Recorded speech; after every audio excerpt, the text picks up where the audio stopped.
Thiruvananthapuram Nedumangad PA Azeez engineering കോളേജിൽ കത്തിക്കരിഞ്ഞ നിലയിൽ കണ്ടെത്തിയ മൃതദേഹം കോളേജ് ഉടമ അബ്ദുൾ അസീസ് താഹയുടേത് തന്നെയെന്നതിന് കൂടുതൽ തെളിവുകൾ. അബ്ദുൾ അസീസിന്റെ മൊബൈൽ ഫോൺ ഗാലറിയിൽ നിന്ന് ആത്മഹത്യാക്കുറിപ്പ് കണ്ടെത്തി. മരണമല്ലാതെ മറ്റൊരു വഴിയില്ലെന്നാണ് കുറിപ്പിൽ പറയുന്നത്.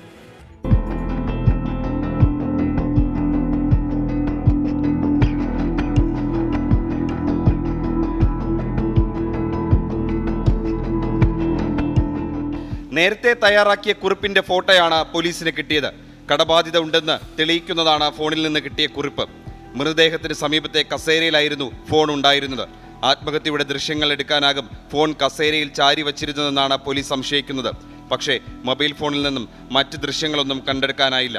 DNA പരിശോധന നടത്താൻ അബ്ദുൾ അസീസിന്റെ ബന്ധുക്കളുടെ രക്തസാമ്പിൾ ശേഖരിച്ചു. ഒരാഴ്ചയ്ക്കകം DNA ഫലമെത്തും. ഇത് കിട്ടിയാലേ കൂടുതൽ വ്യക്തത വരികയുള്ളൂ. നെടുമങ്ങാട് മുല്ലശ്ശേരി വെങ്കോട് റോഡിലാണ് PA അസീസ് എഞ്ചിനീയറിംഗ് കോളേജ് ഉള്ളത്. ഡിസംബർ 30 രാത്രിയാണ് സംഭവം നടന്നത്. മരണത്തിൽ എന്തെങ്കിലും ദുരൂഹതകളുണ്ടോ എന്നും പോലീസ് പരിശോധിക്കുന്നുണ്ട്. 24 തിരുവനന്തപുരം.